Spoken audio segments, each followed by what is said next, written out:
live with the Morningwood Radio podcast. Big Diamond Jimmy and Ryan. That's right, baby. Woo! We're still working on our audio technicians, but I'm pretty proud of Ryan Theory, aka Burt Macklin. Ooh. Burt Macklin. Where did that come from? Burt Macklin, FBI from Parks and Rec. What's your alter ego, Kent? Me? Yeah. I don't know. I've never thought about that.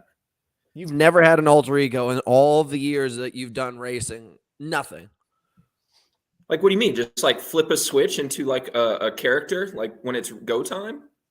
You know how it is, man. Like you show up at a race, I would call myself the honky tonk man, the bulk pony, the mud run millionaire. Like you just got to have some names. I gotta work on that.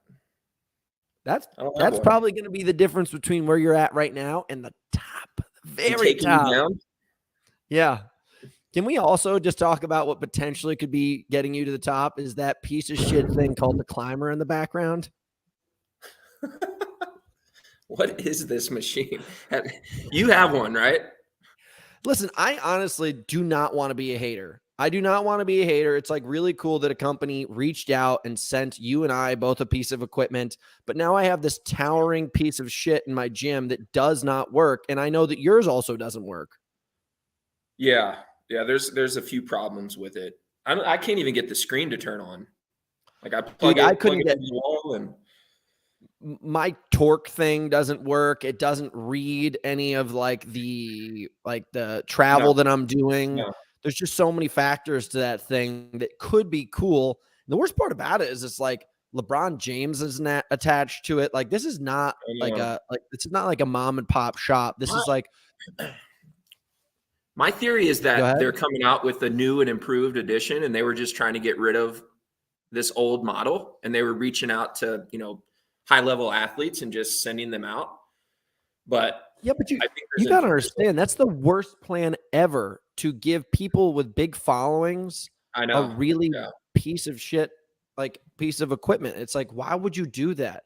Like I'm somebody who wants people in the industry that are spending money to have the best experience possible. Like I'm a reviewer. Like I will truly, if I see something and I like it, I'll be like, this is awesome. If it's a piece of shit, I will be very open about how big of a POS it is. And Climber, I'm going to sell this thing on Facebook Marketplace and people are probably going to charge me to pick it up. Right. I can't lie to you. I went over to Eric Hinman's house last Saturday for a workout. And he had one at his place. And it was the same thing. They sent him one, no strings attached. And I'm like, are they just handing these things out like freaking candy? Did his thing not work? His doesn't work either. Oh, my God, dude. Look at us just starting out bashing multi-million-dollar companies. If we want to sell it, we should probably stop dogging the machine because – it's such a good piece of equipment. You guys DM me if you want the best piece of work. We'll cut you a deal, $2,000. Yeah, I could never do that. Does it work? What? When it first arrives, does the thing actually work? And then after a week, it just goes kaput? It never started working. Yeah. I had two guys assemble it. Two guys showed up, pulled it out of their pickup truck, put it together, and then dipped out. And I was like, thank you. See you later. And then an hour later, I went out to turn it on and try it out. Mm-hmm. Can't even get it to work. No dice. So Tonal, the company Tonal sent me a piece of equipment. It's it's about the size of half of a door and probably about 3 to 4 inches thick. And it's got these cable arms. And, they were like, hey, we'd like to send this to you. And I was like, I'll check it out. It is the greatest piece of gym equipment on the entire market. It makes half of my gym obsolete. You can't do cardio on it like you would a rower. You can't do pull-ups on it because it's it doesn't have a pull-up bar, but you can do cable rows down. It's insane. The technology is so far and beyond better than anything else I've ever experienced. It measures your, let's just say you're going to do a 10 rep. Mm-hmm. It's telling you your power output for every single rep. And then if it lets you know that hey, you're underneath, so you have to drop weight, you're not hitting the optimal amount of power per rep to get stronger. And then if you're over it, it's it's time to increase weight. And then it creates a profile for you where it's telling you how much weight you've moved over time and all this kind of stuff. And it's like, whoa. So the thing I think is around $3,000. But if you look at like getting, let's just say, a whole barbell set with all like the nice plates, a whole dumbbell set with all the nice plates, and a squat rack, like you're probably around 1-to-1. And this thing fits on a wall. And when I max it out, I can barely get to 5 reps on bench press. Like it's brutally hard. What was this machine called? It's called Tonal. It literally would make your entire gym obsolete. I know that you are looking for an equipment sponsor now. So Tonal. Bang, dude. Was that a shot? Was that a dig? It is a dig. It is a dig. Damn. I mean, this is a big part of what I want to talk about today is just kind of like your arc of what it's like being an athlete. Like you and I have been growing up in the same sport for a decade now together. And we're not NFL players where we wear helmets and get multi-million-dollar contracts for being successful. Like you and I are basically athletes that basically set up a lemonade stand every single season and ask people to donate to our adventures, because like there's no way we're going to get to the finish line if we don't have people fiscally responsible pay us out. Like I won everything that you could possibly win last year, except for the time you and I competed. And I think I made $35,000. Right. Yeah. Like you make that at freaking flipping burgers at Burger King, right? Dude, the amount, So, and I you mean, would get free, you would get free food at Burger King. Like the amount of food that I ate last year, it is over the amount of money that I spent. And I know that sounds like, piggishly like crazy, but even going to Costco, like we became Costco members and you're just dumping money into it to keep yourself this fit. But I'm way ahead of myself right now. I got to start where I originally set my notes up. And then I want to get to this place so that we could like have a really cool conversation. Okay. But sorry, for anybody who's watching, Ryan Kent, I post something on my Instagram. Ryan Kent and I have been basically shoulder to shoulder since the beginning of my career in obstacle course racing. We were roommates at one time. We've lived in Colorado together. We've lived in California together. We've competed in obstacle course racing together. Now we're competing against each other in high rocks. I mean, it's been a long We've driven time. Across country together. We did, dude. I had a gnarly breakup with this chick, and I was just like, hey, man, I know you're probably busy, but I need a friend right now. Homeboy drove with me after the Spartan Ultimate Team Challenge to go pick up all the shit out of a girlfriend's house, like our house collectively, in Florida, and like in the middle of the night, and drive across the country. And I basically like in man tears drove across the country quietly until about Texas. I think that's pretty accurate. I'd never seen you in such a vulnerable state, and I was happy to be there for you. But Miami to Malibu, and we knocked that shit out in like a day. Like if you could put me in that same situation, like go through that again, or put your foot in like one of those like cage steel traps that you catch wolves and bears with, I would 100% put my leg into that steel trap and be like, this is easily a better decision. And you got me through it. It was legendary. I think we've been through a lot. Yeah. Remember when the car broke down and we got stuck in Arizona for a couple days extra? Oh yeah. Yeah. We stayed with one of your boys too. Tyler, crazy Tyler. Yeah. Yep. Tyler's nuts. So I'm trying to put this all together. Like you and I are friends and we like have our arc of a story, but it obviously started way before this. And, everyone has to have this kind of comeuppance. Like people don't just like stumble into obstacle course racing or this career. I know that you grew up in Virginia. I know that you were inspired by your father. There's a lot of things, but like, where did Ryan Kent start back in the day? When was the seed planted? I remember you were like running at like 5 doing marathons and shit. People need to know, how did this great, immaculate specimen of a man get created? Yeah. I mean, it's all I've ever known is fitness. My dad, like you just said, he was part of like that Clydesdale era of like marathoning back in like the 70s and 80s. And my dad was like a big jacked bodybuilder who was running like 3-hour marathons. And that was what he enjoyed doing. And when I finally became like old enough to go with him to like a 5K or a marathon, they'd always have those like 1 mile fun runs for the kids. That was where I got my start, like doing those 1 mile fun runs at, I think, age 4.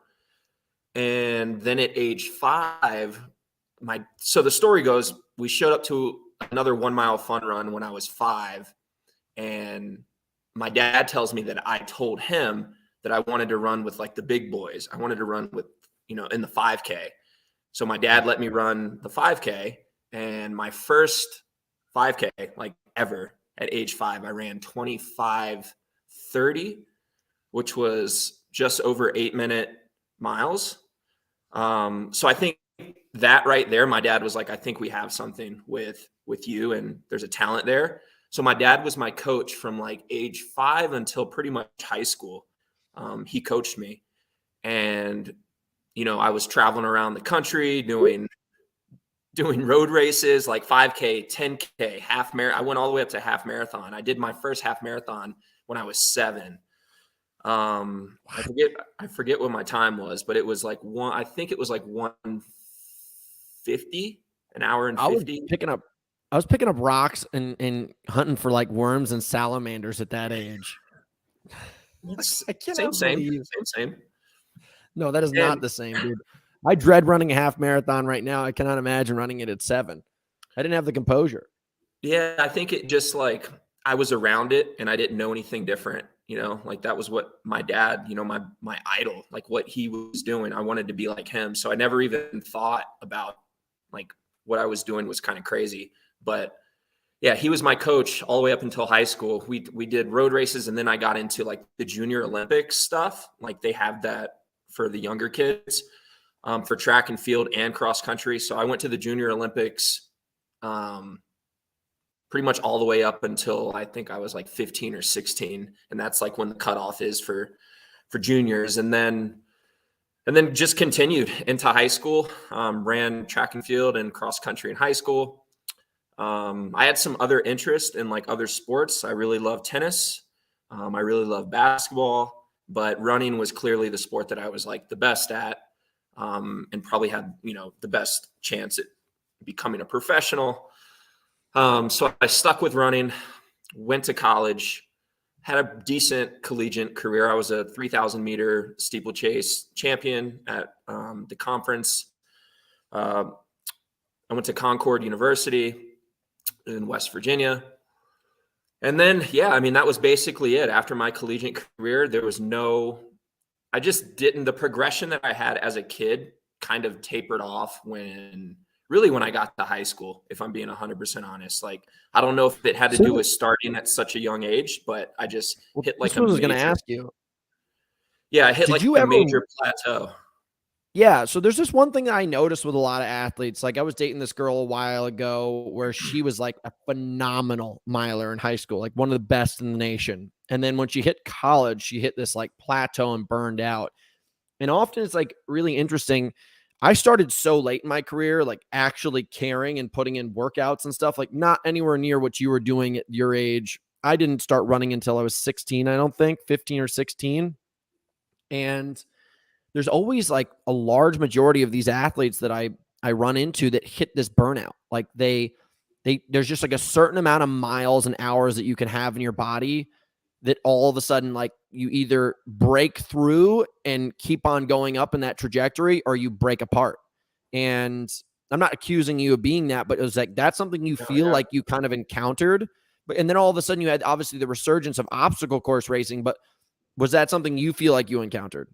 For sure. And I think a lot of it had to do with not taking an off season as a kid. Like it was a 52-week cycle. I mean, there were no off seasons when I was a kid growing up. We were always training. And then, like you said, eventually I think it just caught up to me and hit a major plateau. Like when I was a freshman in high school, I ran like a 4:49 mile and like a 10:05 or 10:10, like 2 mile.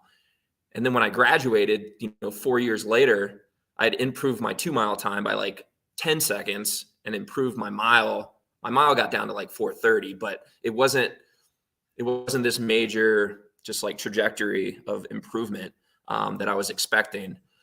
And, Yeah, And there that's was got to just be tough. Like when you're that committed to running and you're seeing everybody progress and all of a sudden kids are starting to get handout scholarships. Like, was that another thing that kind of started to really get in your head? Because I remember when it came time to get scholarships, I was good and I started to get them, but I also got arrested. So like my entire thing got ripped away from me.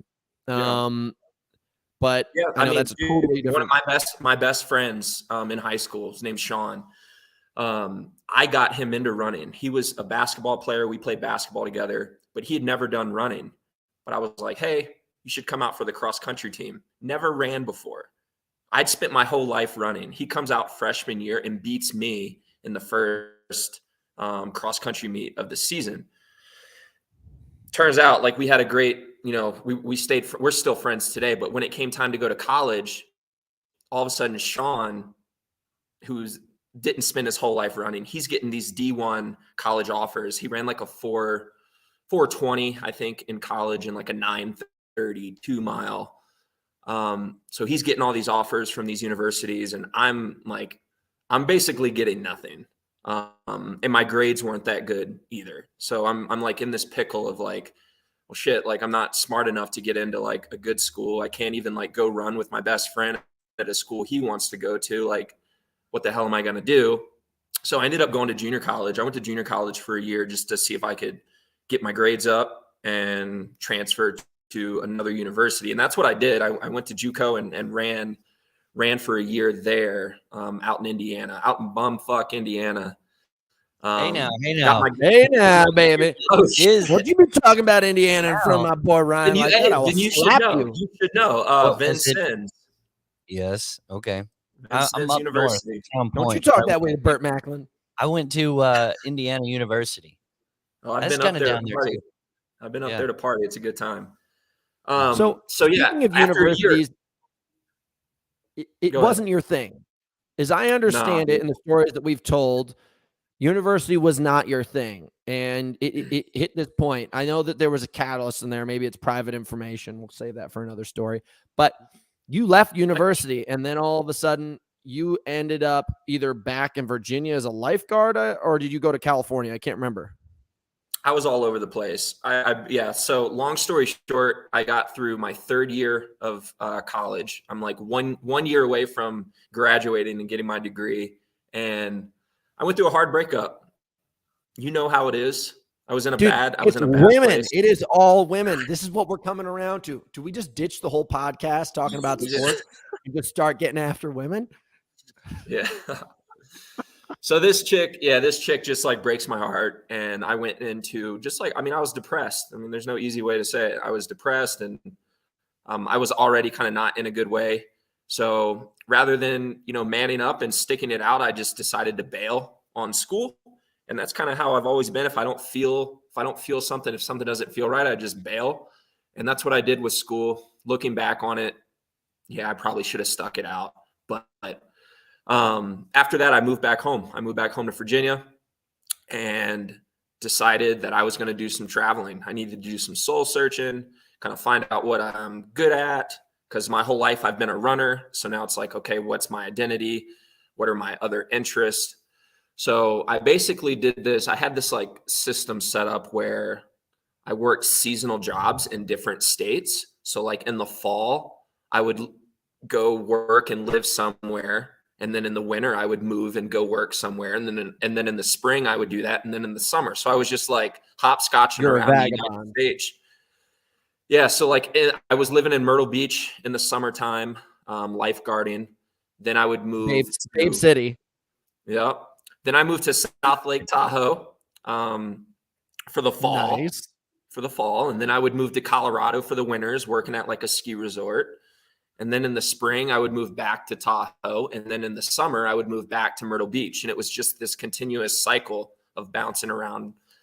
This is a damn good life that you're living. Dude, I think about those times, and I was not making any money at all, but I was the happiest I'd ever been. I was meeting the most unique and cool individuals. Just learning about life. You made a huge mistake getting an obstacle course.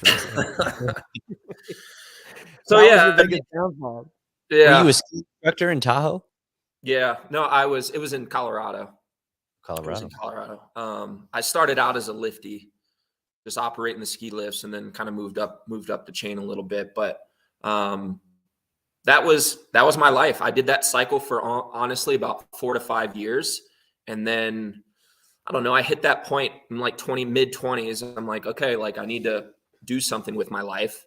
I can't keep bouncing around like this. I mean, I could, but I wanted more. So I moved back home, applied for a job, coaching track and cross country at high school. I remember this. You were coaching girls cross country, weren't you? Boys and girls.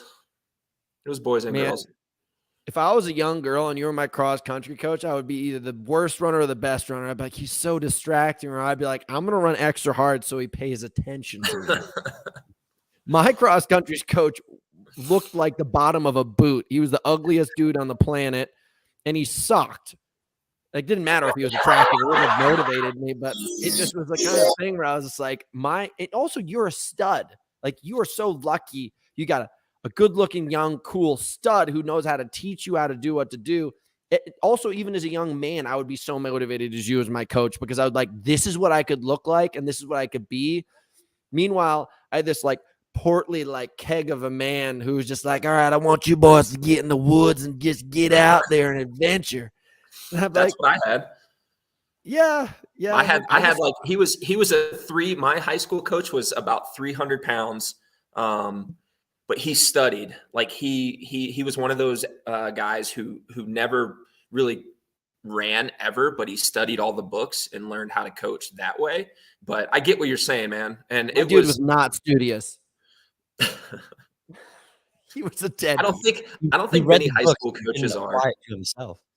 Not to go on a tangent, but you want to know what my high school coach was? My dad used to wake me up at 5 a.m. and take his car and put it on cruise control from 10 to 13 miles an hour and drive the car next to me, to the side, next to me, behind me, honking the horn, next to me, talking shit, and in front of me, telling me that I was like basically a pussy and that I would never catch him.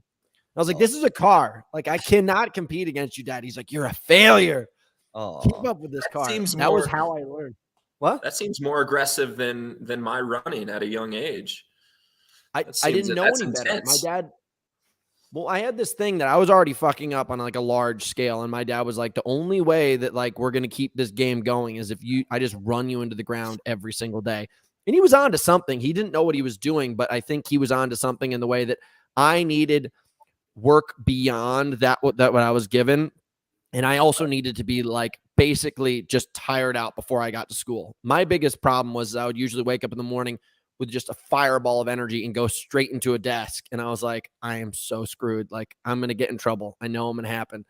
And I would always get in trouble. So these car runs were all before school? Every single day at 5 a.m. Wow. I became a freak. I became a freak overnight. And it was like a happenstance because my dad basically was using like aggressive tactics to correct my bad behavior. Mm-hmm. And it eventually became just like what made me a good runner. So you went through your thing, you came back, you're a coach, you've explored, you've seen it all. Where did this mud run come from? Because I know as I know it, you came on the scene 2014 versus John Yatskow, and I think the South Carolina Spartan race. Was it South Carolina? That's it. Yeah. Yeah. So, well, that was actually By the way, John Yatskow was at the time was on a tear. Freakiest of all obstacle course racers because he was basically like Caballo Blanco from what is it called? Born to Run. He was just like this pasty beast of a man where his legs basically were at the height of my nipples, and he was just like all legs, no torso, and he outran everybody. He was Jim Walmsley, the freak that's like crushing not Hard Rock. He's crushing like all of these 100-milers around the world. He was his old training partner, just to give you guys context. Yeah. So, this is your show up party. What's going on here? So I'm back home. I'm coaching cross country, and one of my buddies I grew up with, who's also into the fitness stuff, he was like, "Yo, there's this thing called a Spartan race up at Wintergreen in like 3 weeks." And I was like, what the hell is a Spartan race? So we like link up, get together, and we like do some research on it. he's like, dude, you're going to be awesome at this. There's a ton of running, but there's also like a strength component. So you really just have to be like a balanced athlete. And at the time I was doing these opposite end of the spectrum training. I was literally training like half marathon training at the time, but I was also doing like bodybuilding work. I wasn't doing like functional fitness metcons. It was distance running and bicep curls and bench press. And that was The ultimate formula to life. That's what I enjoyed doing. So I'm like, yeah, I'm going to go crush everyone. This is the answer.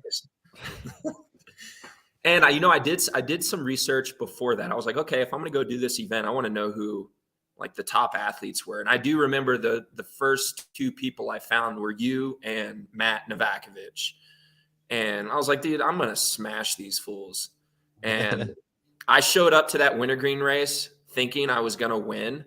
And I did not win. I did go out and I was leading, but that day was crazy. Do you remember that fog that morning at Wintergreen? It was intimidating.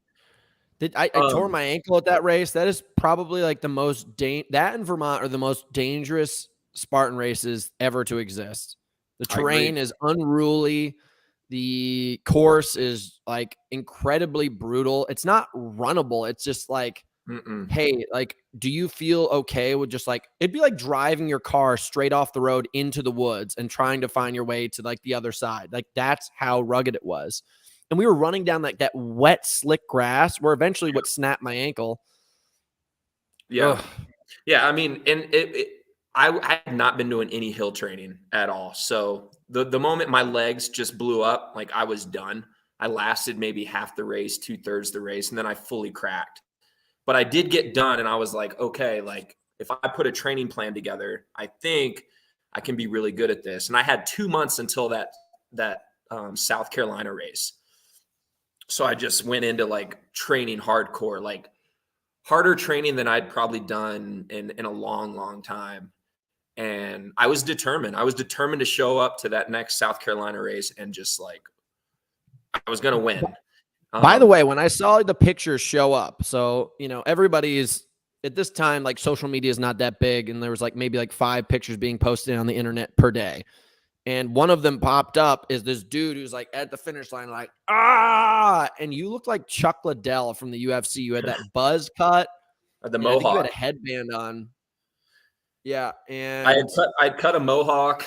And at the time I weighed like 190 pounds and I could run like a 110 half marathon. I was in some of the best fitness that I had ever been in my entire life.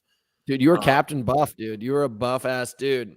And it was pretty startling because, we always were so used to these people showing up and being like, I'm going to be the best. And then they never do anything.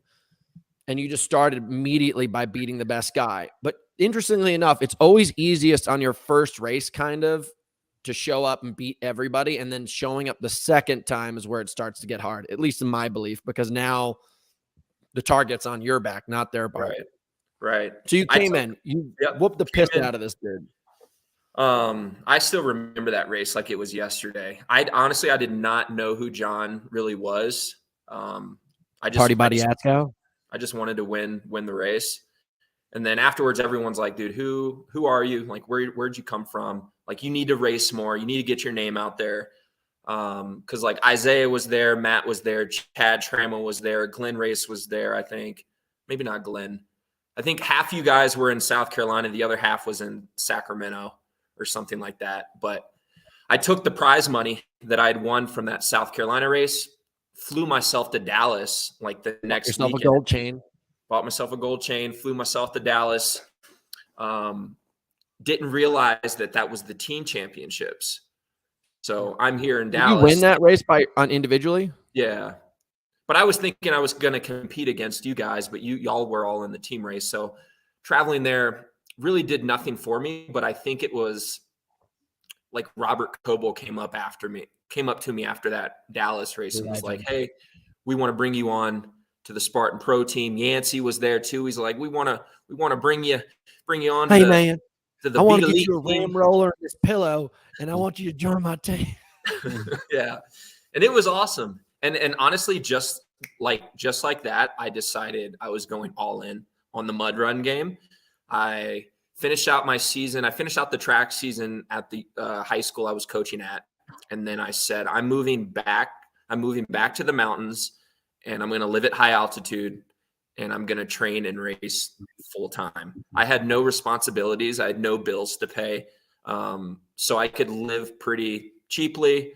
I was just talking to my mom about this morning, by the way, how great this period of time was where you were just in this state where there's no responsibilities. You're getting paid to race. You like wake up in the morning, you work out, then you eat, and then you hang out, and then you eat, then you nap, then you work out. It was like this incredible space. Like it was summer camp every single day. Oh, I agree with that. This is back when the Spartan Pro team used to be amazing. We were getting paid. I used to show up in Mustangs in Chargers all the time. We got hotel rooms. Like the amount of support that we got, it was truly incredible. Like I felt like a college or a pro athlete to an extent. Now, like, I don't know. I actually just got my first paycheck from Spartan Race in like 6 years yesterday. $200 for coming 10th place at the race that we did just recently. I got 300. 6 months after the fact getting paid. It's just so crazy to see where the sports come. Like you would think that there would be progress over these past 8 years, and it's regressed so much. And it sucks for the next generation of athletes because they're coming in at a time where it's like so watered down from where we originally were. Like we truly were. You were living, you were living like rock stars, like for real. Yeah. I mean, like I remember seeing you and Matt rolling up in like Mustangs and Chargers, and I'm like in a Toyota Corolla, and I was like, all right, the next race, I'm upgrading my vehicle, right? So I forget what race it was, but I show up to the rental car place, and I'm like, yeah, like it's on, Robert Coble's credit card. I want an upgrade. So I get the upgrade, and I think Robert like sees me in the parking lot and just flips his shit on me. And I was like, Hunter and Matt are doing it. Like, why can't I do it? And I think that was the end of the you fucked me, is what you're trying to say. You took my world and you ruined it. Oh. But those were some good times, man. Those were some good times. Went all in on obstacle racing for about 5 years. Put all my chips in it. Competed at multiple world championships. I wanted to win a title. I think my best, I had a 5th and a 6th. But I never got on the podium at a world championship in Spartan. That still kind of eats at me a little bit. But then in like 2019, that was when High Rocks and DecaFit kind of were brought to life. And that was when I decided that I was going to pivot and kind of dabble into this space a little bit before fully committing. But then after I did a few races, I was like, okay, this is more my style. I was able to go back and train the way that I enjoy training, because in Spartan, it was very much just like a running program with a little bit of strength. And it was okay, but I didn't enjoy it. When hybrid racing came around, it was like, okay, like I can go do hills, I can go do speed, I can go lift weights, I can go do a CrossFit workout, and it's all going to benefit me on race day. And ever since 2019, I've been pretty much all in. 2019 into 2020, I've been all in on the hybrid space. And I honestly, this is what I wanted Spartan to be when I first started competing. And I think it was back in the day, back in like 2014, 2015, it changed, but like 2014, it was like that. They were bringing a different level of focus on the athlete side of things. They were bringing like much harder and more innovative obstacles. I just finished writing this book called Training Camp, where it was about all of the training camps that I've gone through as an athlete and what I've learned every single season from it. And, I never had the results that I fully wanted from Spartan Race. I got 3rd place in Spartan Race World Championships. I won that short course that they put on that one year, but I always felt like I was giving more to the sport that was taking more from me rather than giving back. And I know that's like kind of like a soupy, sad situation, but I think you could almost talk to any of the champions or really focused people that were in our position, and they may feel the same kind of way. It was challenging to watch where it came from to where it is now. And then all of a sudden, obviously, this sport of fitness racing popped up, hybrid racing, whatever you really want to call it. And what I really wanted to ask you is, like, you had this incredible talent from the start that obviously was the capacity to run at a really high level and then also lift at like a higher level.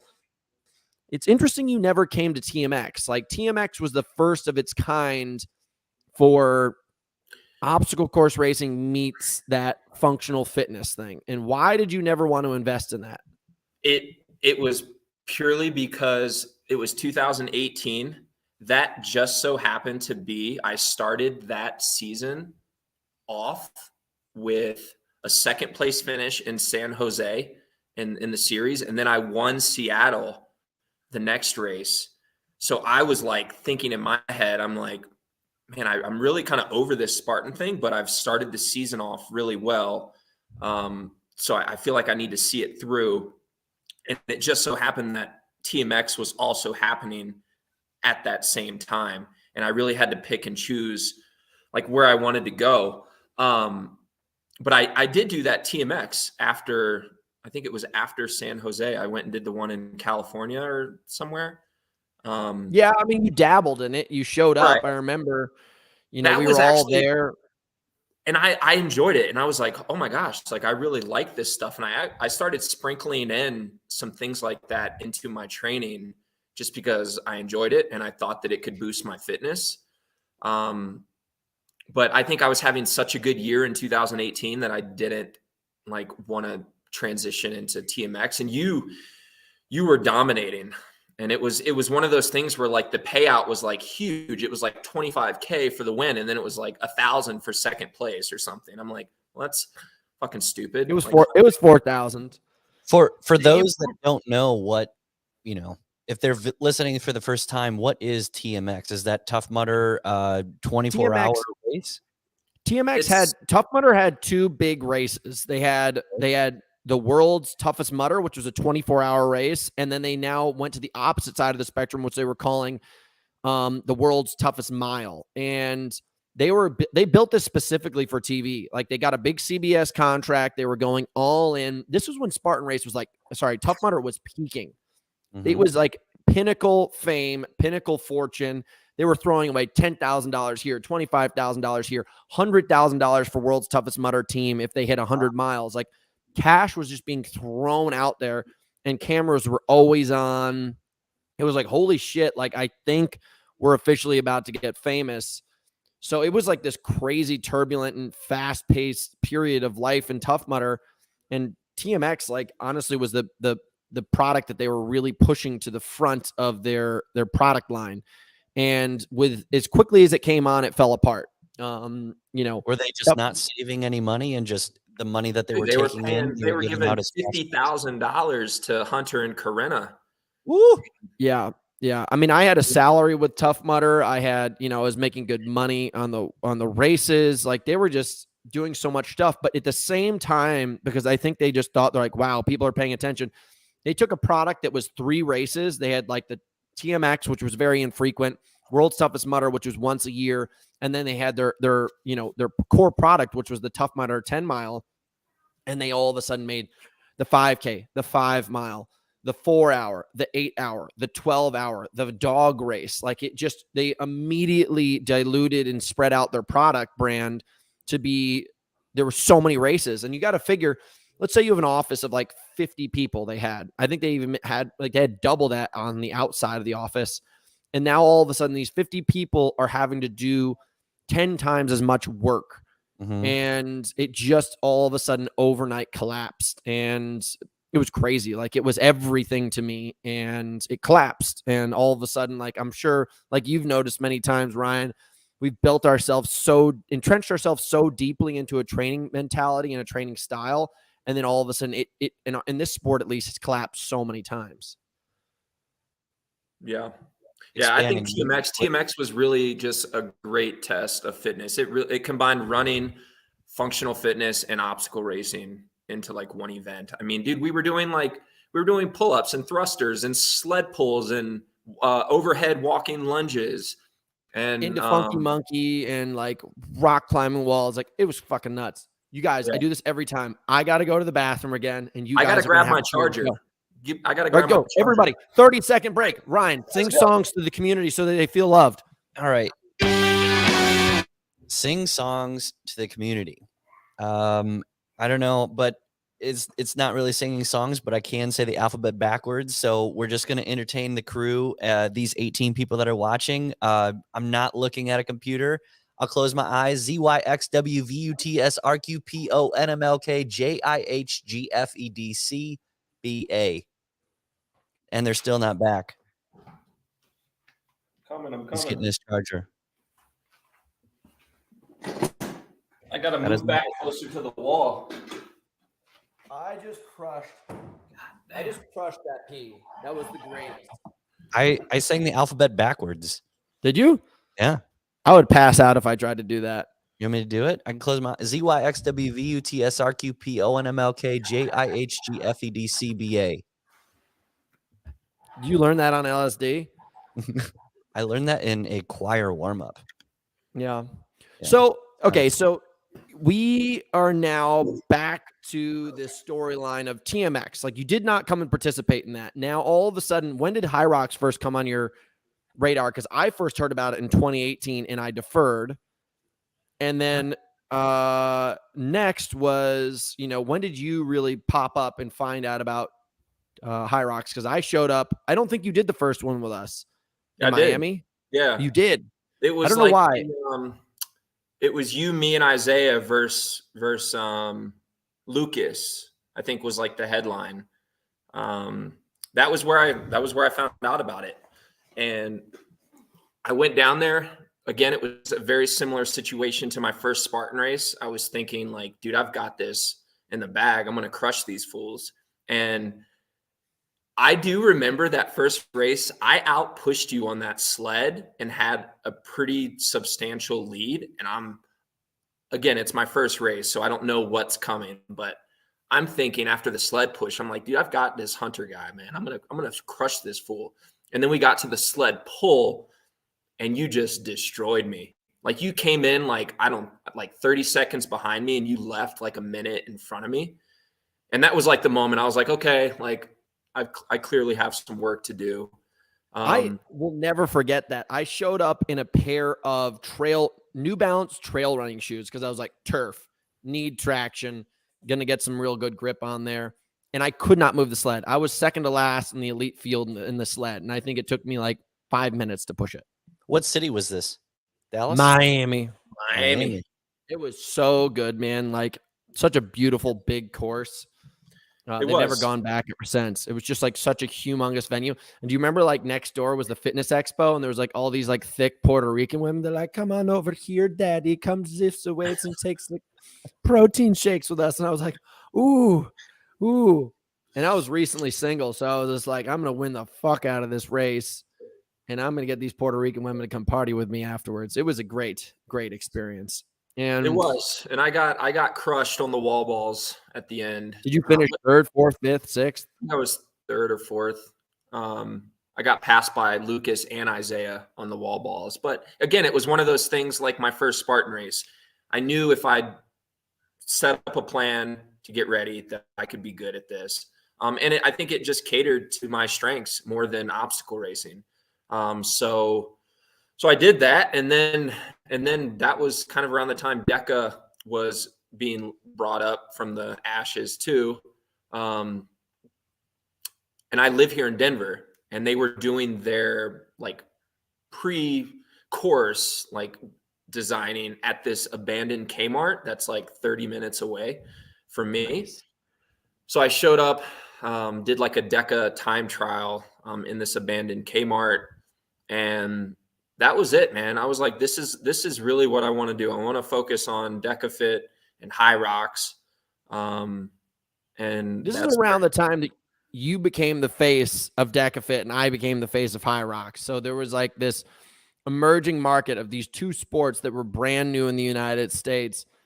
and there was already a level of competition that was created between us, just not even through the fact that you were competing against me. It was the fact that you were representing a brand that I was not representing. And I'll never forget the next race, you showed up in a DecaFit shirt. I regret that. And yeah, you showed up in a DecaFit shirt, and we've all done this. So I'm not shaming you. Like, you get a sponsor for an opposing brand and they're like, hey, listen, if we're going to pay you, you're showing up to this event and you're going to wear our brand and you're going to be a hot target, but we're paying you to go win, not to show up in a shirt. We're paying you to show everybody that this is the winning brand. And my favorite part about that, and I don't take shame in this, is when things started to go sour for you in the race, the letters started falling off the shirt. And I was like, nothing better could happen in my life. It was literally I've never been so embarrassed in my life. Imagine if I was like competing and this house logo started falling off midway through in front of everybody. It'd be like just devastating. Yeah, it was not a good scene. And I called, the DECA team after that race, and I was like, I'm never doing that again. And they understood, why I was feeling the way I felt. And I never wore like a DECA jersey after that. But like you said, there was like this good rivalry though between like the two brands. And, I think now it's cool though. Like, you don't really, you've stuck to one side of the spectrum, but I've dabbled in DECA and High Rocks both. And, they both serve a purpose, I think. What are you saying, Bert? I ran behind Ryan at the Chicago DECA Fit, and I showed up and I did doubles, and he had already ran for the day. He runs in no shirt now. And the race director was like, all right, for the doubles, we want eight teams that are like really fast. I think they're really fast, kind of, flush out, and then we'll send the next crew through. And Ryan was like, yeah, I'm there. So I tagged my partner. I was like, let's run with them. And, let's just try to keep up with Ryan. He's got to be tired because he's already gone through this once. It was a sprint from the start. I was like, what the heck is going on? How is he so fast? And I couldn't keep up. And I ended up like having to walk a couple rounds. I was really impressed. Is what I was getting at. Well, I appreciate that. The team race is hard though. The team race is harder than the individual race because you're just like killing yourself and then trying to recover versus like maintaining a consistent pace throughout. It was my first time doing doubles. I was a little confused on the laps as to the handoff, and we got going, and I ended up doing 2 more rounds, and I shouldn't have. And my partner ended up doing the farmer carry by himself, and I was still running, and I shouldn't have. So it was a big learning curve there. Hunter, so when are we going to do a doubles? I don't know. I don't think I'm ever going to do. Yeah, you guys ever think one about time before we about doubles and High Rocks? Before we call it quits, like we have to team up for like a High Rocks relay. I don't mind doing like a High Rocks double. You're going to have to fight Hogan. Hogan's my original partner. So now here comes a really interesting thing that I don't think a lot of people have paid attention to in your career. I did because you and I were direct competition. COVID hit, and you had already had a girlfriend who's now a wife and now a mother of your child. And I remember linking up with you in, I think it was October, when we competed in the first ever Spartan Games. And I could tell that you were really struggling to decide if you wanted to continue to do this stuff anymore. And I think you had already decided to take a job with UPS at that point, or you were just about to. I had already started. It had been like a couple months. Yeah. So, and you obviously did well. You took 3rd place, but it was a different mindset where all of a sudden you were not the Ryan Kent that you are now. You seem to be a little bit more unstable and a little bit confused about what you wanted to do and what your path was, if this was worth it anymore. I think all of us were questioning it. Then fast forward a year, you and I hadn't competed at all. And now all of a sudden you showed up to Spartan Games 2.0, and you immediately started out day 1 with 2 wins. And it was different. You were now a dad. You were now like full-time UPS. And it was almost as if taking life more seriously made you take the sport more seriously. And like, you know, it was very different. You were an entirely different person. You were now all of a sudden like a unquestionably confident person in these situations. You know, we all have to try to be confident, and we all are very, very fit, but sometimes confidence is more important than fitness.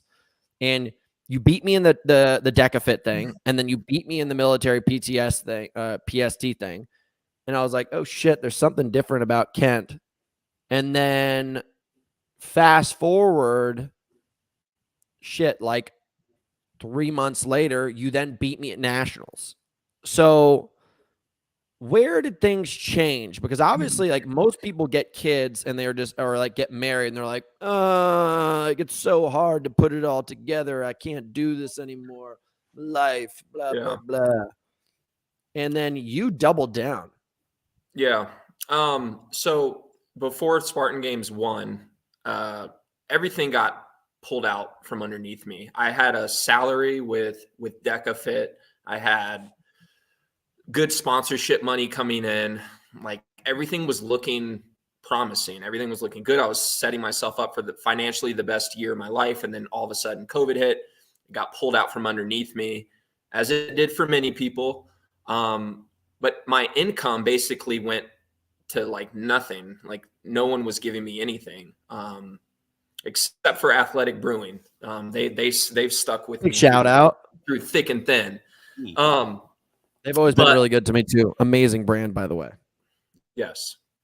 And so, yeah, I had to make a decision, and I didn't know what I wanted to do. Like I said, I never finished college. So it was like, what the hell can I do that's going to pay me good money, and kind of suit like a job that I like want to do? And it just dawned on me one day that I could be a delivery driver. I can lift boxes. I can be outside. I'm not having a boss like breathing down my neck.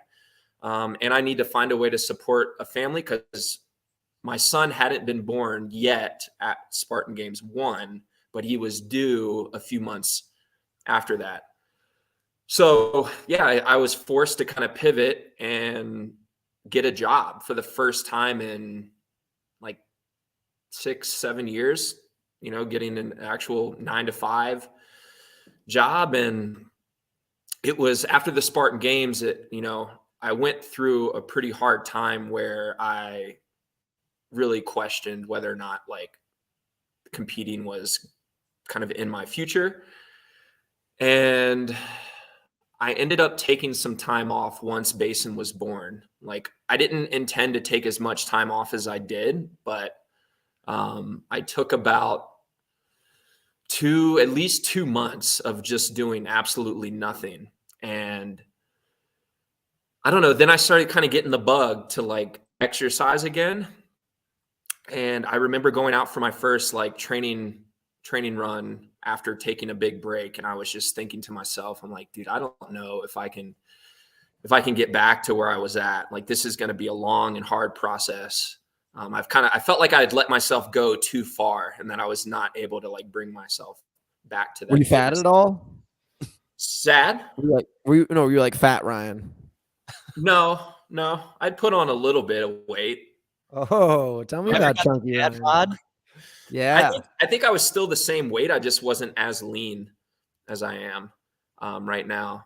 So I took a big break, and then I decided, okay, like I felt like I needed to do it at least once. I needed to prove to myself that I can balance the family life and the career and the training and racing.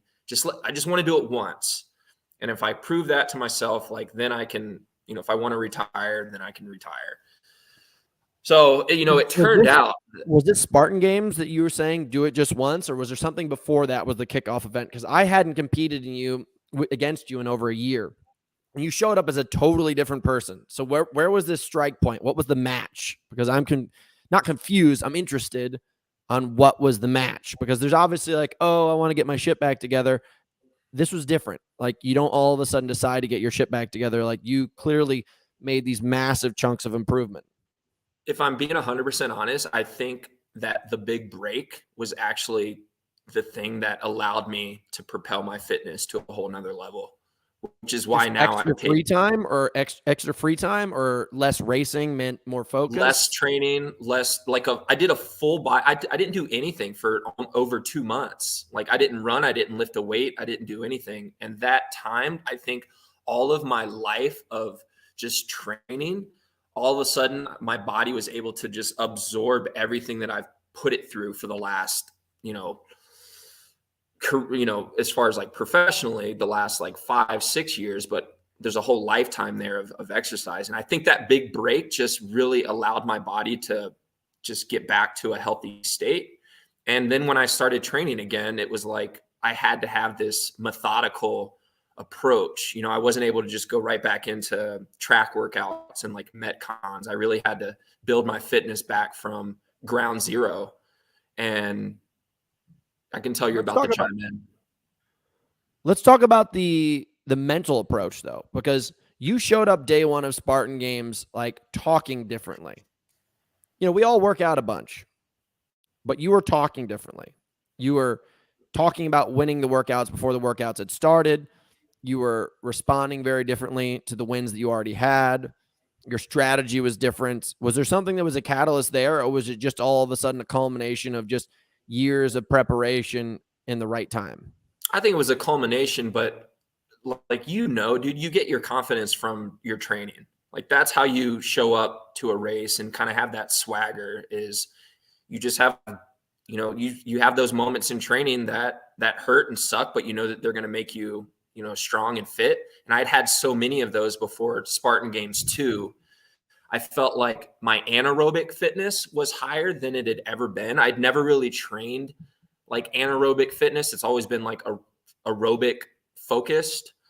So I'd put in like an anaerobic block. So I felt pretty confident in those early events in Spartan Games 2. And I think, being a dad, being a husband, like knowing you have to support a family. And then also knowing that like I don't need this money to, pay my bills kind of takes the edge off, and I'm able to have a little bit more fun when I'm competing versus like thinking like, fuck man, I got to beat Hunter so I can like pay my rent and things like that. So not having that pressure, I think has been like a huge just like relief for me.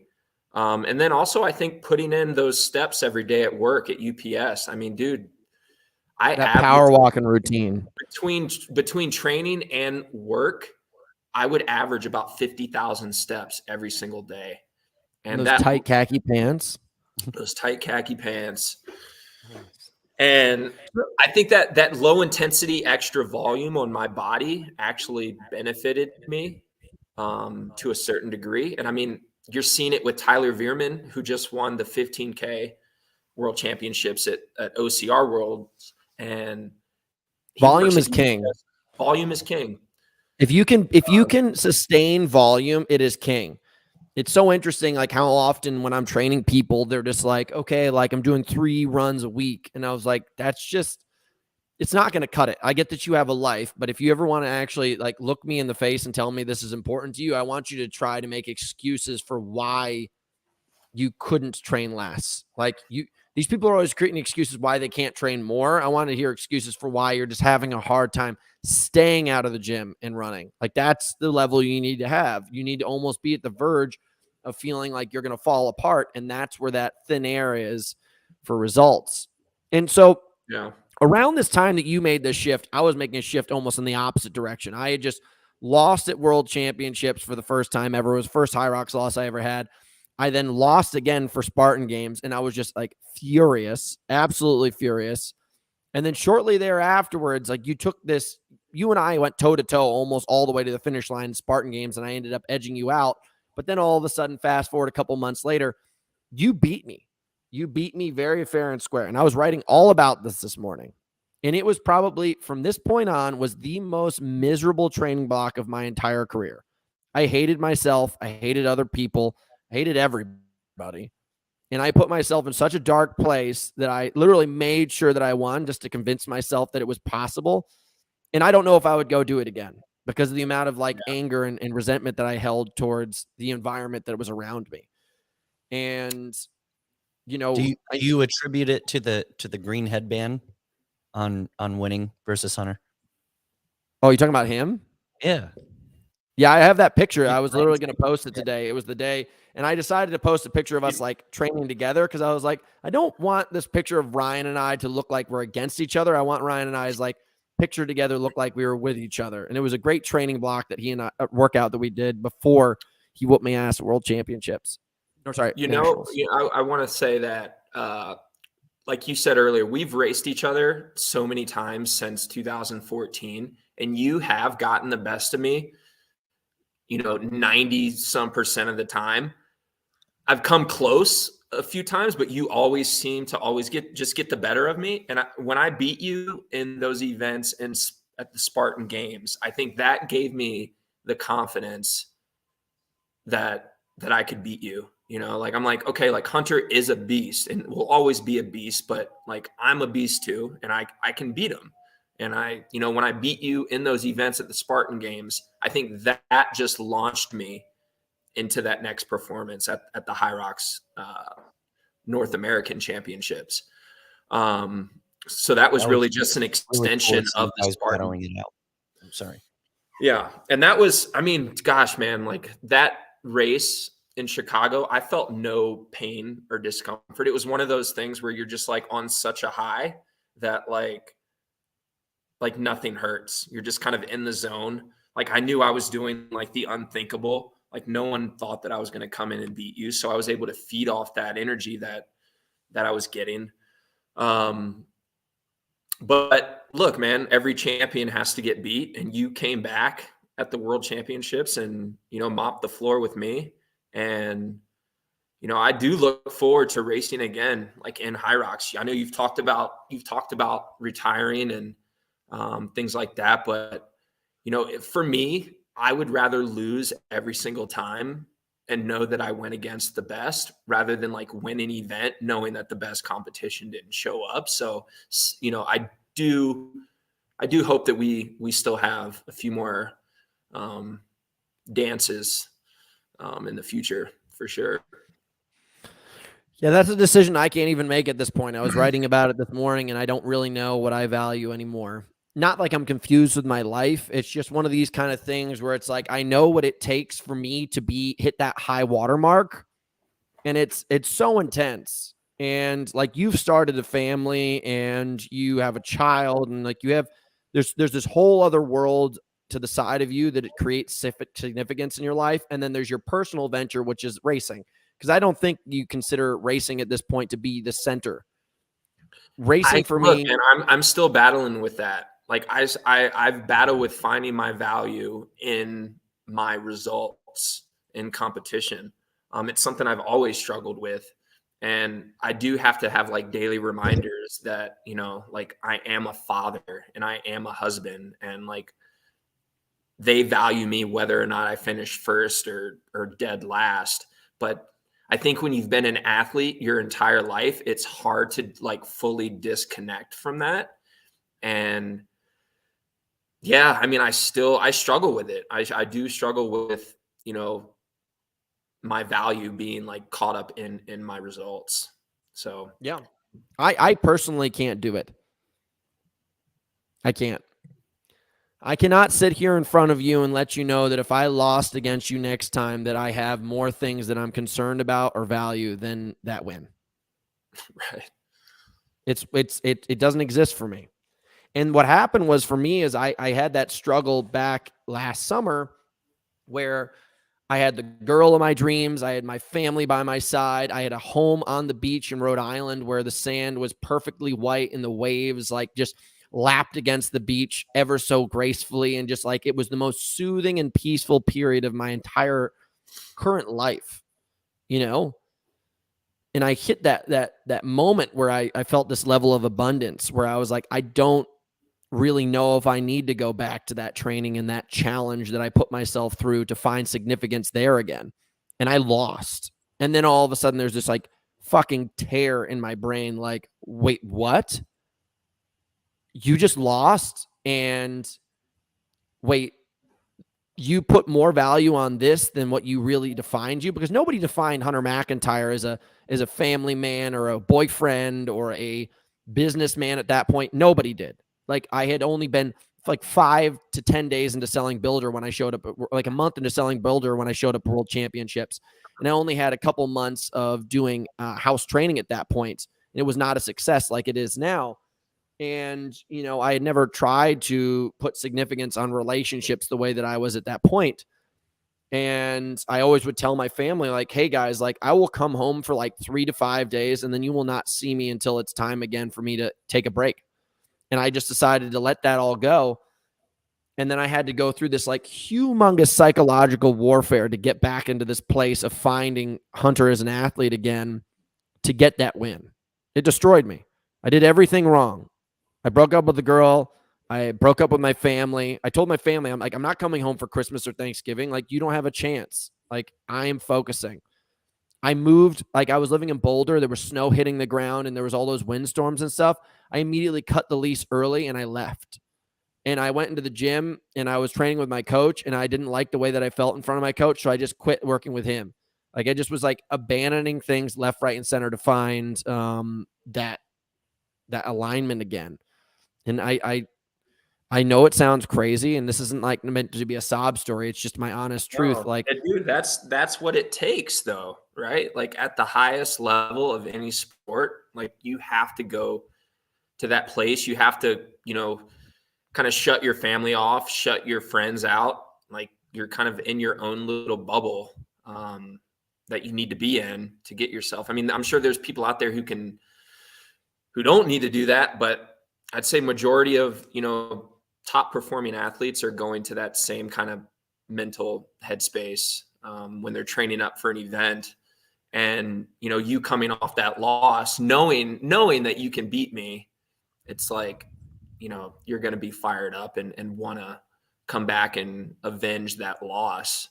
And that's kind of what I'm hoping for when I go do the DECA World Championships in November. it's necessary, dude. You know, I got back. I'd had it easy in DECA all the way up until Ryland beat me this last week. I've never had anything on the bulletin board to shoot for because I was winning these events by like 1.5 to 2 minutes. And now all of a sudden I got beat and I was like, oh, like, I probably should train a little bit harder, train a little bit more. And now I'm like caught up in one of the harder training cycles that I've ever been in right now. And it is because I lost my last race and I'm determined to come back and, you know, prove that I can win the world championship. And it's an interesting place to be in for sure. Well, so that's my next question. Like, what is next for you? Because there's obviously this point where you have to like continue to decide, like, you know, where you're going to put your energy towards. Like, I think you can train for High Rocks and DECAFIT at an extremely high level and maybe be the champion in both. But, you know, you have to go a couple degrees to the right or a couple degrees to the left to align yourself perfectly to be the champion. And like last year, you took second place to me at High Rocks World Championships. No offense, this is meant to be a double kick in the nuts. But then you just also lost to Ryland. So now all of a sudden, like, are you aligning yourself fully towards DECAFIT? Or are you keeping on the path that is more necessary for you to be better at High Rocks right now? So it's been all DECAFIT up until this last race, but now I'm starting to sprinkle in more High Rocks modalities like in my training. I wouldn't say I'm going like all in on High Rocks, but I'm starting to do more heavy sled pushes and sled pulls and wall balls and high volume lunges. You can train for High Rocks and it will 100% translate to DECAFIT, but you cannot train for DECAFIT and think that that's going to translate to High Rocks. It's not going to happen. Yeah. You will get destroyed. I did a High Rocks workout for the first time since World Championships last night. No, actually 2 this week. And I didn't sleep at all. I went to bed at 11 because I couldn't find my rest, and I woke up at 4:30. And I was also watching that fucked up Jeffrey Dahmer show. So I slept like shit. And I was like, damn, all I did was like cable rows backwards, some dumbbell thrusters, some back extensions, and some push-ups. That's not like a super High Rocks based workout, but I was like, these are movements that I need to get better at to get back. Wrecked me. I was like, Lord have mercy, my body is not ready for this. I did this morning. I had a track workout, and after the track workout, I said, I'm going to do burpee broad jumps. I'm going to do lunges. I'm going to do wall balls. I'm going to do 2x40-meter burpee broad jump, 2x50-meter lunges, and then 2x50 wall balls. Super quick, easy, but I think that wrecked me more than the track workout itself, even though that was kind of what I did after the fact. Welcome to the jungle. I know. But, I'm right now, and I'm also balancing or trying to sprinkle in some stuff to get me ready for Battle Bunker, which we should touch on just a little bit before I get out of here. But, right now I would say I'm 80%, like I'm kind of all in on DECA, but I'm sprinkling in some high rock stuff to just kind of build that stamina and endurance for when I decide to fully transition back into high rocks full time. And then also trying to get my body conditioned for Battle Bunker. So, I've had a sandbag. I went and bought an extra 50-pounder to kind of make that sandbag, 100, I think it's 125 pounds now, the one I have. I have a ruck. So just kind of sprinkling in some stuff to kind of get me ready for Battle Bunker, which honestly, normally when these things pop up, they don't really interest me like all that much. But this one just, I don't know, it spoke to me because when I look at the events, they really look like a well-rounded fitness competition. And I think anyone who's in the hybrid space in particular, like we're seeking that stuff. We want something that really challenges like speed, strength, endurance, skill, all of those things combined into an event. And when I look at Battle Bunker, like you've got what event one is a 2-mile ruck. 2-mile ruck, 2K road, 2 laps around the track as a sprint. And then it's FUBAR, which is sandbag clean, sandbag squats, sandbag carries for rounds. And then the last is the course. So when I created this thing, I mean, Austin's the founder and he invited me in as a race director just because I have experience in doing so many of these events. And I've been through the gamut so many times. And I've trained with the military special forces. I've trained with the obstacle course racers. I've trained with high rocks athletes. I've trained with UFC fighters. I've trained with CrossFit Games athletes. I've trained with world-class soccer players, rugby players. And I wanted to find something and create something that was literally, if I could put all of them in a room together, it wouldn't be super, super biased for any of them. It shouldn't. It shouldn't be. Like, obviously, there's an obstacle course there, but it's not one of these kind of things that I designed that only an obstacle course racer could accomplish. No. It's more of just being able to physically take your body through challenges that are not insanely challenging, meaning like they're not so technical that you'll be dumbfounded by it.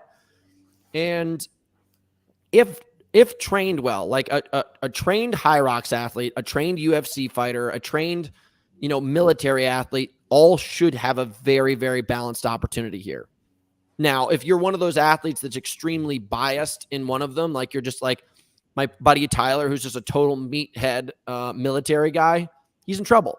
Or if you're just somebody who literally is like a marathon runner and has never lifted more than 10 pounds in the past 10 years of your career, you're in trouble. Mm-hmm. But if you are somebody who is doing something that has it all, like it takes a level of balance to be an athlete in your sport, then you will really succeed. And I will say, if you are coming to Battle Bunker, get yourself a sandbag, because 100-pound sandbag feels like a 200-pound on a barbell. Like it's just different when it's compacted and the weight's moving around. Such a bitch. It is. It really is. But when you look at time domains too, like I think I can honestly, I will be surprised if anyone beats me in event one. I do not see myself losing event one. It would take just like a monster of an athlete. I think event two, obviously there's going to be a stronger athletes than me competing. I'll try to hang on there. And then event three is kind of in my wheelhouse too. But when I look at the time domain, event one's probably going to be 25 minutes maybe. And then event two is probably 5 minutes. And then event three is 8 minutes. Yep. So it's like, if you convert that to running, it's like you've got a 1 mile, a 2 mile, and an 8K. That's a pretty good test. The 8 to 10K athlete will also win the marathon. The base 8 to 10K athlete will also win the marathon. So like that longer distance, in my belief, 10K athletes wreck marathons and half marathons. So that covers the endurance gamut. You don't need to extend.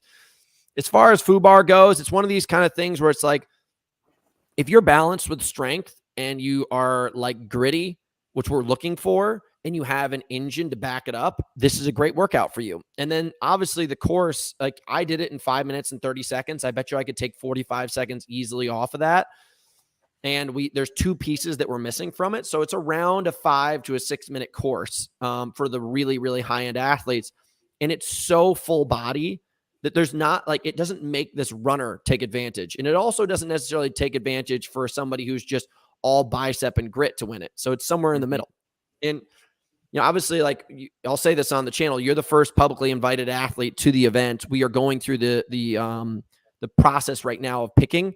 So we have like just hundreds of applications, and I'm sitting here and I'm just like, after we're done with you, I go through more of them and I try to really refine who we're looking for. Because, I'm not just going to pick 40 obstacle course racers on the male and female side because there's an obstacle course race. Like we need to get the right people, but you are very aligned with what we're trying to accomplish. So in our finality here, like I kind of want to just ask you like your thoughts on the industry and which direction it's going, and some suggestions you may have for athletes that are in it currently that maybe just don't see the opportunities that are around, or people who are coming up into it that should have better knowledge of how to approach it. Because us being like the older generation of the sport now, we're like the Hobie Calls of the sport when we first got in. I think we do need to create a sense of guidance for these people. And, I already talked too much on this show. I want to hear your opinion of it all. I mean, the first thing I would say is these athletes who are young, let's say like, a guy like Rylan, VJ, but he's been around for a good while. I think the biggest thing is to know that there's not this like pot of gold waiting for you at the end of the rainbow, which I, for most of my career, thought that there was going to be. And that it never really happened. It's always living like year to year. You're not getting these multi-year contracts like you do in bigger sports. It's really a year to year kind of business. But that said, with the fitness kind of obstacle racing, like branching out with these other style events, I think we're going to start seeing like more of that. That's my personal opinion. I think we're, DECA and High Rocks are in a good place right now. And then, other events like a Battle Bunker kind of coming out. I think we're just going to see more hybrid style events. It seems to be what people are interested in. And I hate to say it, but I think obstacle racing is already hit its ceiling. I don't know if it's necessarily going anywhere. But in terms of like the athlete side, the sponsorship side, being able to make a living in obstacle racing, it's already hit its ceiling. And, I hope that I'm wrong. I hope that it continues, or, it can become what it once was, but it's just not there right now. And for me, I am thankful that there are these other avenues that I can take. I'm sure you are too, because it's allowed us to continue our careers like longer than we probably would have. Because honestly, if I was still doing OCR, actually, I shouldn't say that, because if hybrid racing never came about, I probably wouldn't be doing, I probably just wouldn't be competing like at all.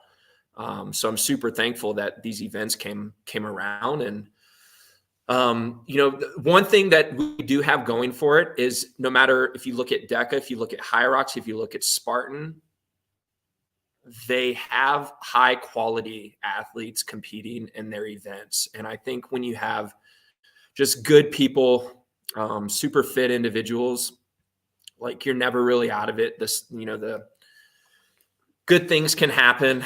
It's not like, Joe from down the street is winning like the Spartan Beast. Like, you still need to, train super hard to win these events. And, who knows, honestly, who knows where it'll be in 5 to 10 years. But like I said, I think OCR has hit its ceiling, and now we're going to start seeing these other style of events kind of branch out to the side, which is what we've OCR has just lost its energy.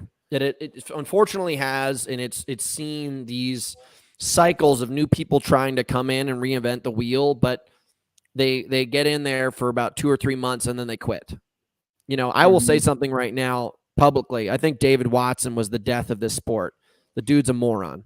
And I don't even care. I'm not saying this because I have a gripe against him, even though I do. I just think that if it is ever going to open up again, somebody who really understands sports marketing rather than just making money off of tickets needs to go back in. And Victor right now is messaging us and asking about, he commented up here. He said it's up from here. They just need to adjust their marketing culture a bit. And then he's also asking about what's going to happen in the United States market. The only reason why this sport is faltering is because of the messaging around it. Nobody knows what High Rocks really is other than you and I and the people, like the 5 people that are listening to this right now. They did a really bad job telling the story of it. And that's what I always sit down and I tell them all the time when we have these conversations. I say, hey, they're like, oh, it's going to be the biggest year ever. And I was like, great. How many cameras do you guys have? They don't have an answer for it. They send that kid Teddy Graham out there with an iPhone and a little gimbal thing. That is not a good marketing plan. It just isn't. I got a question for you guys. Since you guys are kind of the face of High Rocks, or you guys are, would you be up for, setting up a announcer booth and color commentating? And since you guys are in the sport, world champions, I that's what I see kind of the future of High Rocks, or that's what I would want to see is it's on the TV and you got sports announcers like ESPN announcers, and you guys are going through okay, here's the upcomer, here's the person that, we need to look out for, and blah, blah, blah. That's exactly what I'm trying to get at, though. These companies they don't have that, or they don't see the value in it. Here's an easy point that I'm going to bring to you. Let's just say at a High Rocks event like the UK, where there's 4,000 participants and maybe double or triple that in viewers. So let's say 16,000 people there are total. That is 16,000 people in that one room, and it's at max capacity. And it's hard for people to get there. Only limited people regionally can get there. And then there's a capacity there. How many people do you know that have iPhones? Everybody. Everyone. If you could take the capacity of sharing what's going on in that small room in Manchester and give it to the hands of everybody so they can watch, which is basically sports marketing 101, you have a much better chance. And it's called investment. It's just like the same idea. I took my money and I decided not to sign up with a supplement company. And I took $10,000 out of my own bank account and I invested in a supplement company now, which is producing that same amount of money every single month in sales. You have to just see the future, take the risk, and then follow through. I think the biggest issue I have is that they don't reach out to the athletes at the top of the spectrum to ask for advice. Why are they not on phone calls with you or me or, whoever, asking about how we can, grow this thing? It's like they have their team and they want us to. Old men have old ideas. They just do not understand the new modern day generation. I'm working with my dad right now, who used to run one of the biggest magazines, top 10 biggest media platform in the world at one point. And I'm literally talking my dad. I have a meeting with him at noon today to try to get him on Instagram and TikTok, just making 30-second videos that are priming people to read their stories. And Ryan was staying at my house this weekend. And I asked everybody in the house, I said, how many of you guys have read the news recently? No one said yes. People in our generation do not read the news. And my dad and his generation, which is the High Rock staff, all think that people in our generation are reading the news. They're just fucking not.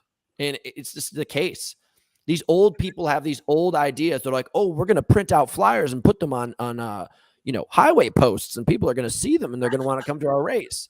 I'm like, grow up, man. Or actually get younger. My apologies. You need to bring yourself down to our age and understand how our generation is basically taking in information, and they're just not there yet. It's the reason why I've invested fully in a camera team now. We're doing the podcast again, because the more screen time you have, the more power you hold. I agree.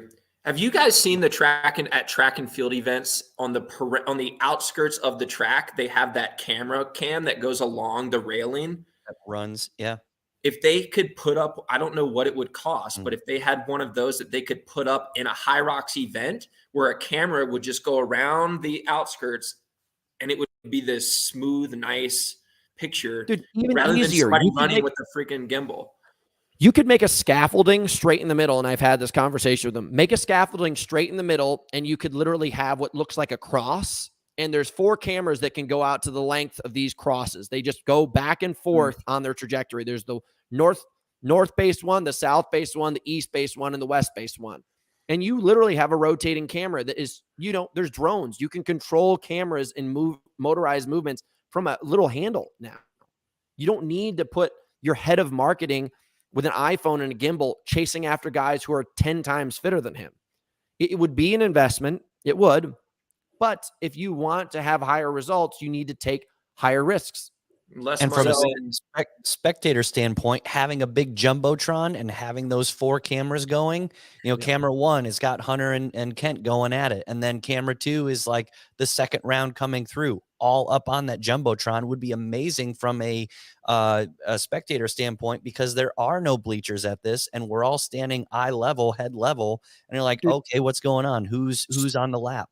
Spartan Race's number one participation events were the stadium races. In these stadium races, there was built-in seating and there were jumbotrons. And I would just say to him, I was like, why do you not broadcast this onto the jumbotron? They're already doing it in the baseball game. It is fully set up. Everything is meant to do exactly what you should be doing. Yet it would always just be like random advertisements for Spartan on the jumbotron. They just blew it all the time. I don't understand at all how these companies are still afloat. It blows my mind.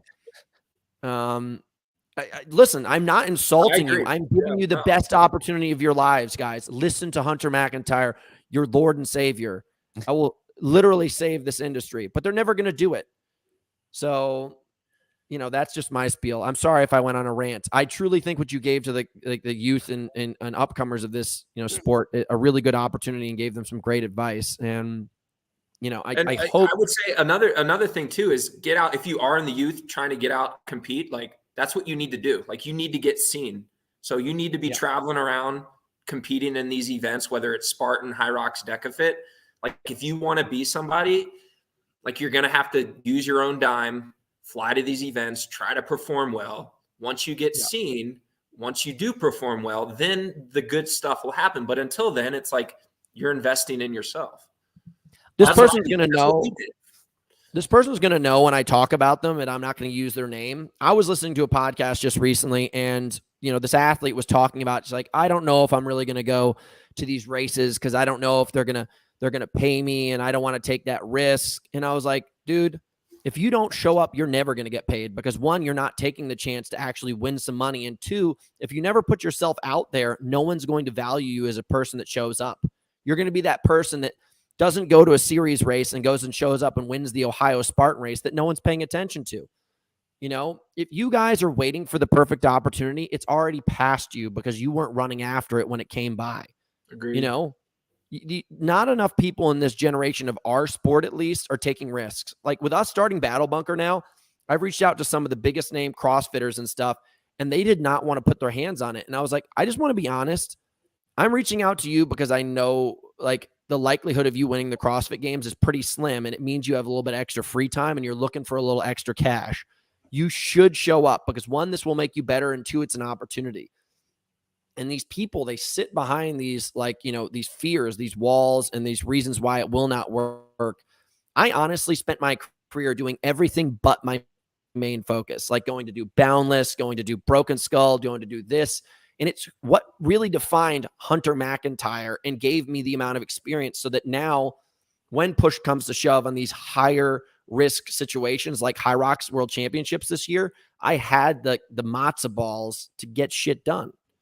So if you guys are listening to this and you're waiting for the opportunity to come, it's right in front of you right now. You're listening to it. Go out and take a risk. Like, you better put yourself in a situation that scares the shit out of you, because if you're not scared, it means you've got no skin in the game. I got a question for you guys on the come up for like a person that you're saying get out there. So let's say, maybe he's not this kid's not the greatest at school, and he's talking to his parents, and the parents are really forcing him, you need to go to college. And he's like, no, I'm going to go out. I'm going to do Spartan. I'm going to do High Rocks. There's money in it. What can you expect on the come up of before becoming an main staple in the sport? Are you going to have your parents support you the whole time while you get to the top of the mountain and then sponsors come through? Like, It's a terrible idea. No, go to Dude, college. You should never listen to your parents unless it's advice on not selling crack. Like, my parents told me not to play video games. I was one of the best video game players in the world. Now these kids are making mega millions. I put that away because I thought my dad was right.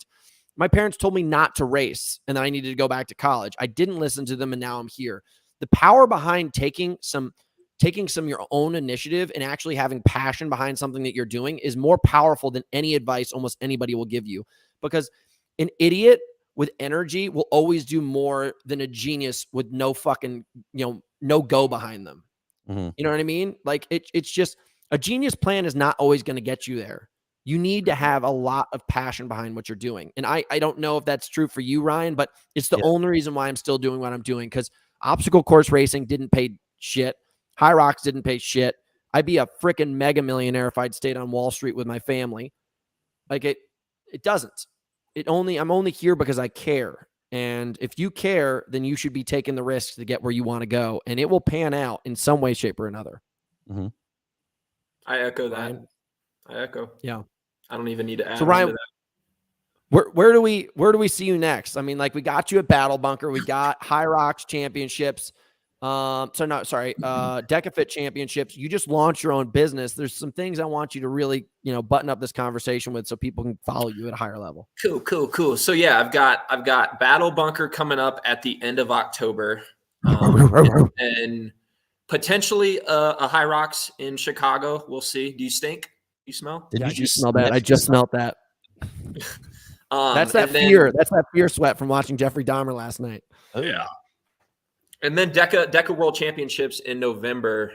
So yeah, there's some exciting things coming up, and I love how Deca and High Rocks are like two different seasons right now, because I have been like all in on Deca for a while, and I'm excited to get back and get back into some High Rocks training.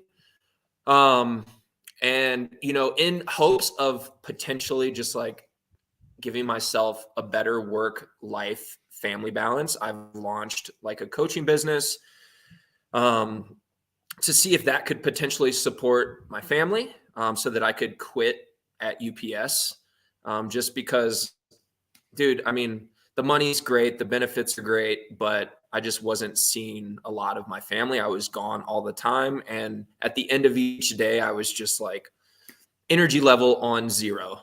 Like, I've got exhausted to be a dad or a husband. Nothing left in the tank after each day. And I'm like, man, is this really how I want to live my life for the next 25, 30 years?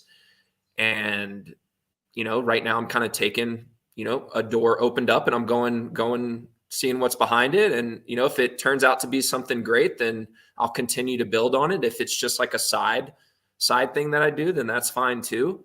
But I'm experimenting with some different things right now. I have an apparel line that I want to drop here soon. Yeah. So I don't know. Us about that. There's some fun projects. Well, Hold on. Now I got to pee again. You guys go. Fuck. All right, you got an apparel line coming. Yeah, so it's going to be kind of along the same lines of like train hybrid, and kind of also incorporating drop the hammer in there as well. So we're kind of bringing drop the hammer and train more hybrid together. So I'm working on like a logo right now. I've got some cool t-shirt like ideas kind of brewing up upstairs. Are you designing these? Are you designing the what would go on the logo, or are you hiring? And that's kind of been like a secret little hobby of mine. I love drawing. I love art. So yeah, just being able to just express that. You do canvas art? No, not really. No, just like pencil. Yeah, yeah, pen and paper, old school. We got an artist on our hands. 50 ounces of Builder in the morning will make you piss like a racehorse. It is crazy. Dude, that's awesome about the apparel. I know I'm catching the tail end of this thing, but we are literally doing the same exact thing. And we're not House competing apparel. against each other. I think what we're doing together is we're increasing our industry. There's not people in our industry that are creating businesses within it to support it. They're always just reaching out to other industries to help, support and supplement our industries, like, I don't know, inability to create within. So I think what you should be doing is fucking chasing it to the end of the earth and doing everything in hustle, man, because nobody else is doing it. Right. Like, it's badass that you're starting your own business. It's badass that you're taking risks and stuff, man. And I know it will pay off. Just keep on keeping the same focus that you're doing, because it changed my whole life. It is dope. Ryan's part of our team, and he brought him into my life, and we've got now an apparel thing starting up. We've got, our House training apparel company, on our IG. supplement company. So as long as you got the passion, man, you're going to get it done. Yeah. And that's sort of, it's my way of like giving back. Like, the coaching really is like, I've spent a lifetime, being around fitness, and I've been like selfish. I haven't really coached anybody other than that small stint where I was, working at the high school and stuff. But I'm at the point in my career where I want to take what I've learned and just give it back to the community. So it's been super fun so far. Where can we find your training platform? Yeah, you can go to trainmorehybrid.com. We have an Instagram to it. It's at trainmorehybrid. Or you can just reach out at Drop the Hammer, which is my personal Instagram account. Where did Drop the Hammer come from? Yeah, what's that all about? So that was, what do you mean? Everybody knows what that means.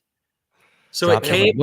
What It does came. that It mean? came Training my dad used to say it to me when I was a kid, like when I was running races and stuff. Like when you'd come up on the final bell lap, it'd be like, okay, it's time to drop the hammer now. And that was just kind of where it started from.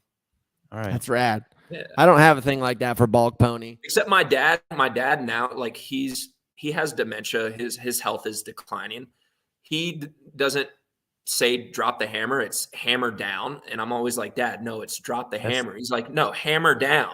I'm like, Hammer down. Dude, your dad's in the future. Purdue fan? He wants you to change up your marketing term. Yeah, change it to hammer down. Yo, dude, it was such a pleasure having you on here, man. It's awesome to connect with people. Like, obviously, you've been a big part of my life for a very long time, and I really appreciate you supporting what we're doing over at Battle Bunker. And if we can support it all and helping grow your businesses, we're here. We got support for you, dude. So appreciate that. Go enjoy your family, man. Go enjoy that climber in the background, dude. Go get some of that vertical power. Before I get out of here, how are we doing on the sprint canoeing front? How's that going? I'm actually getting really good, dude. I'll show you a picture. I have to pay for a $5,000 boat right now. Like, this is the investment, like, that I have to jump towards. Let's see here. Rami. It's not that great of a looking boat, but I don't care. It's all I've got. It's being shipped in from Germany. This is my little boat right there, dude. It says Canada on it too. Dude, there's like probably only like 50 to 100 of these boats in the entire world, and I'm going to get one.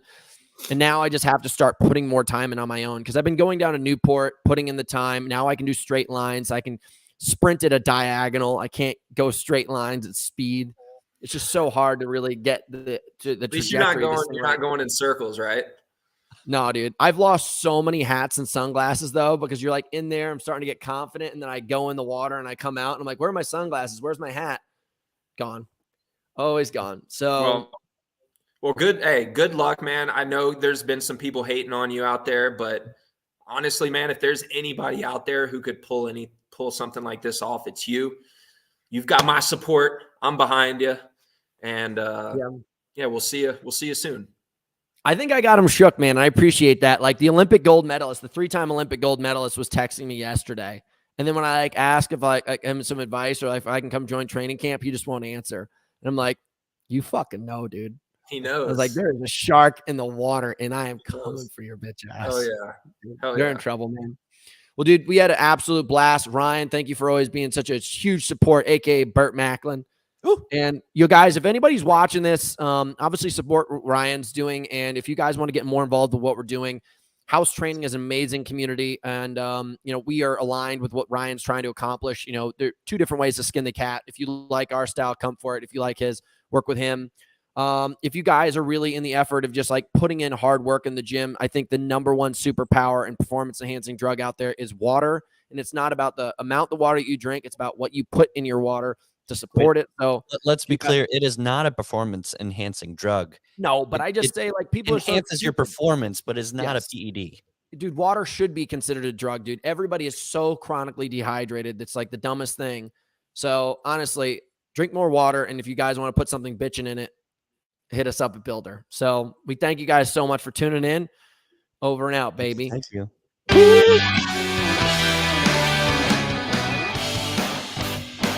Yeah. Slap at the bass. Slap at the bass. I slap at the bass. All right. Are we out? We out. All right, cool, dude.